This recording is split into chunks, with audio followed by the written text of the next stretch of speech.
Good morning, everybody. My name is Specialist Vernaccio. I will be your primary facilitator for today. We will be covering leader attributes in according with ADP 6-22. Before we get started, there are a few things that we do have to cover. First, we have to cover the classification. The classification for this brief is unclassified and will be used for official use only. Okay. Next, we will cover the risk assessment, which is low. So be sure to stay hydrated throughout this meeting. Watch out for any tripping hazards such as desk legs or loose computer cables. In case of an active shooter, we will run, fight, hide, and contact 911 as quickly as we can. In cases of any other emergencies such as a fire, we will leave the building accordingly through our emergency exits, call 911, and then send it up the chain of command. Okay. So the overview for today, we will be covering the purpose and scope. We will describe what a leader is in accordance with ADP 6-22. We will cover each of the leader attributes and the characteristics that are involved within those attributes. So, purpose and scope.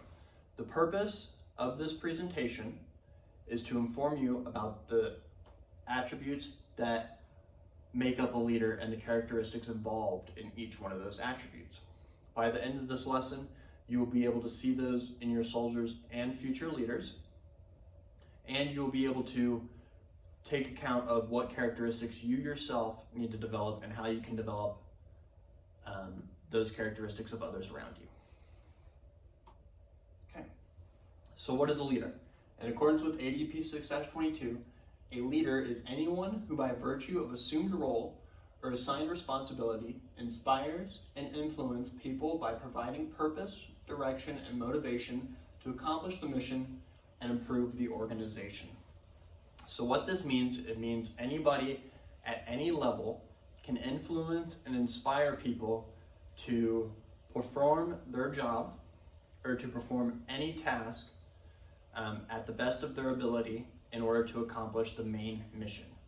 Okay, this goes for the military, this goes for being in the civilian world, this even goes for if you're at school and you're working on a group project. Okay, so now we're going to break down each one of the leader attributes. First, we are going to start with character. So what is character? Character is how a person displays their beliefs, values, and morals. Okay? So, one of the main characteristics that we use to define character is our Army values, right?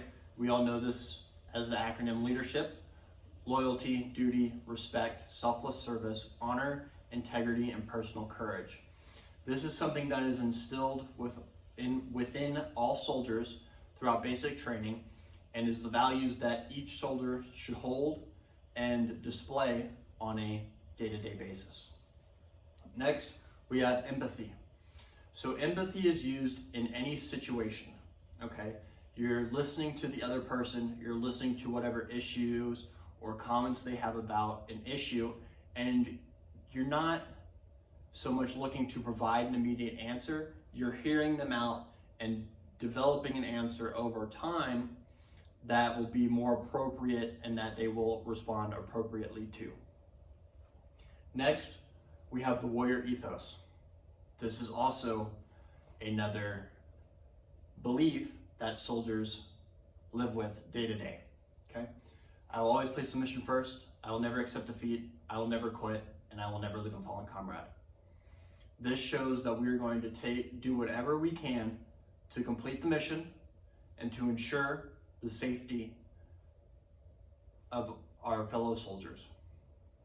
With that being said, this can either be on or off the battlefield. Okay? It can be any place, any time. So we hold this and the Army values close to our hearts. Next is discipline. Discipline is one of the characteristics that can be developed. It shows how you hold yourself to a specific standard and you don't perform below that standard. And if anything, you try to increase that standard slowly and over time. Next is humility.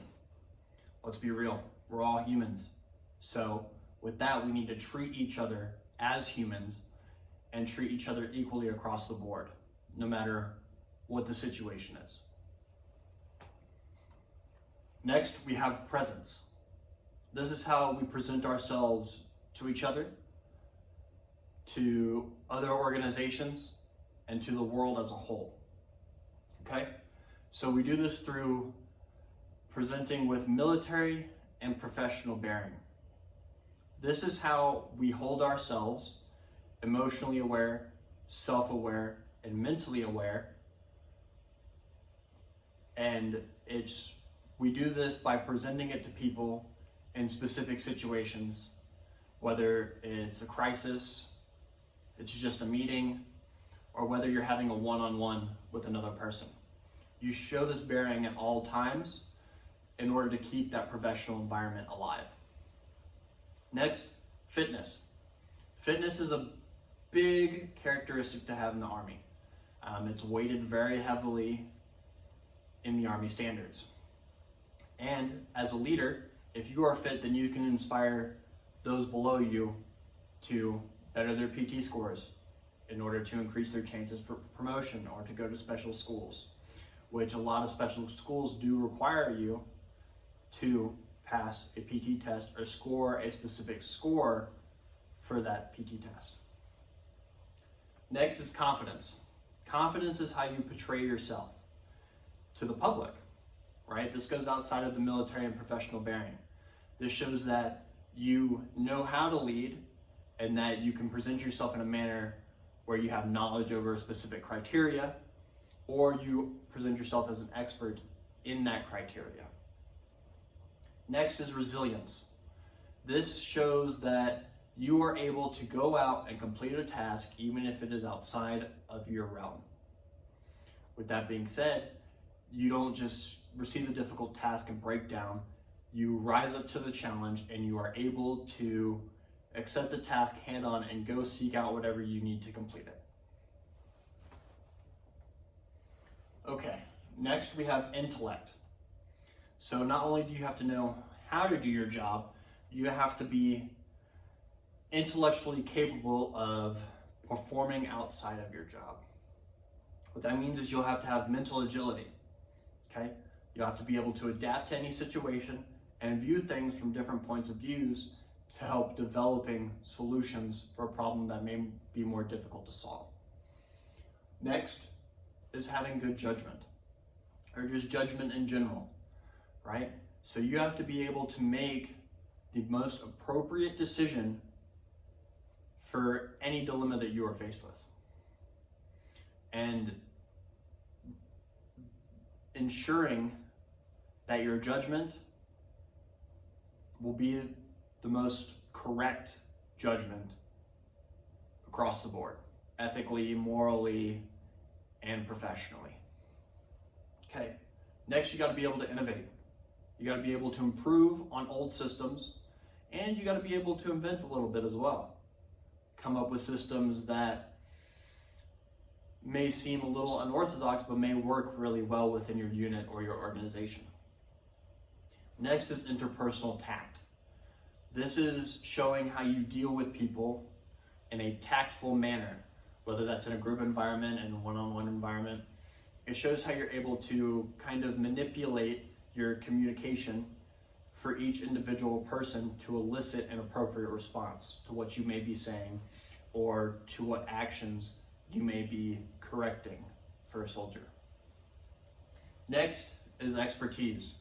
You have to be an expert in your subject.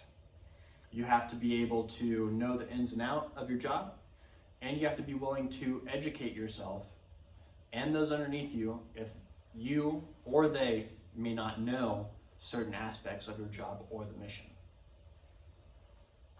Okay.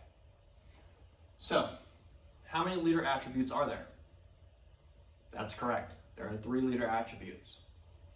What are the leader attributes? That is correct. Character, presence, and intellect. Okay?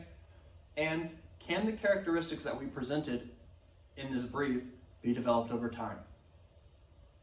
Yes, they can be developed over time, and it is important that even though we may have these characteristics and may display these leader attributes, that we continue to develop them so we can become better leaders as a whole.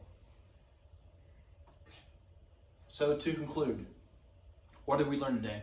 We learned what a leader is and what the 3 leader attributes are in accordance with ADP 6-22. We also discussed each of the characteristics involved and what they mean. So I expect each and every one of you to be able to look at yourselves and look at those around you and see what leader attributes and what characteristics they display, and which ones that you and they might be able to develop and work on. So, any questions, comments, concerns at this time? No? Okay, now we're going to conduct a quick AAR.